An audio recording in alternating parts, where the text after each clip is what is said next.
மாண்புமிகு அமைச்சர் காந்தி அவர்கள் ஜனவரி 2 முதல் குடும்ப அட்டைதாரர்களுக்கு தரமான வேஷ்டி சேலை வழங்கப்படும். கோ-ஆப்டெக்ஸ் தற்பொழுது லாபத்தில் இயங்குகிறது மற்றும் நூல் விலை குறைக்க காட்டன் கார்ப்பரேஷன் ஆஃப் தமிழ்நாடு தொடங்க திட்டம் உள்ளதாக தெரிவித்துள்ளார். இந்தியா போஸ்ட் பேமெண்ட் பேங்கில் கணக்கு வைத்திருப்பவர்களை குறிவைத்து சைபர் கிரைம் குற்றவாளிகள் 24 மணி நேரத்திற்குள் பான் கார்டு வங்கி கணக்கில் அப்டேட் செய்யாவிட்டால் உங்கள் கணக்கு முடக்கப்படும் என்ற செய்தியை அனுப்புகிறார்கள். அது முற்றிலும் பொய் செய்தி என்று இந்தியா போஸ்ட் பேமெண்ட் பேங்க் அறிவித்துள்ளது.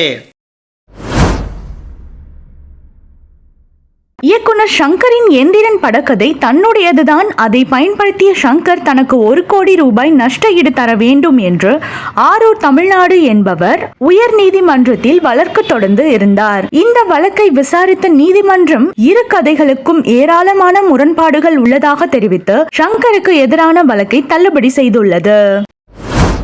தமிழ்நாட்டை சார்ந்த ராணுவ வீரர் நவநீதி கிருஷ்ணன் இவர் பஞ்சாபில் தவறுதலாக ஆற்றில் விழுந்த 19 வயது மாணவியின் உயிரை காப்பாற்றினார். முதலமைச்சர் ஸ்டாலின் அவர்கள் இன்னல் நேரும் தருணத்தில் தன்னுயிர் பாராமல் மாணவியின் உயிரை காப்பாற்றிய ராணுவ வீரரை வாழ்த்துகிறேன் என்று ட்வீட் செய்துள்ளார்.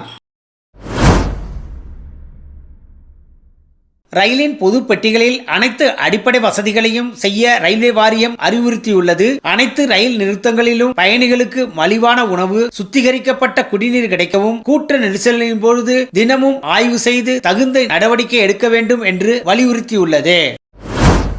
நியூயார்க் நகரில் பாரத பிரதமர் நரேந்திர மோடி கலந்து கொண்ட யோகா நிகழ்ச்சியில் 180 நாடுகளை சார்ந்த பிரமுகர்கள் கலந்து கொண்டார்கள். அதிக நாடுகளை சார்ந்த நபர்கள் கலந்து கொண்ட இந்த யோகா நிகழ்ச்சி கின்னஸ் சாதனை படைத்துள்ளது.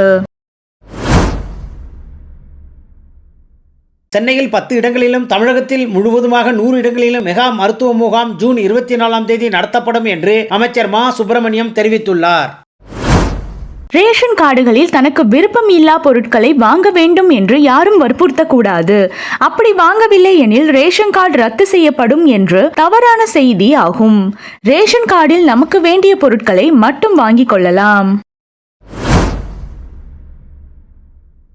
குஜராத்தை சார்ந்த ஜக்குபாய் படேல் என்பவருக்கு சொந்தமான இடங்களில் நடத்திய சோதனையில் 1,65 லட்சம் ரூபாய் பணம் பறிமுதல் செய்யப்பட்டது. இதில் கிட்டத்தட்ட 1 கோடி ரூபாய்க்கான 2,000 ரூபாய் நோட்டுகள் இருந்தன.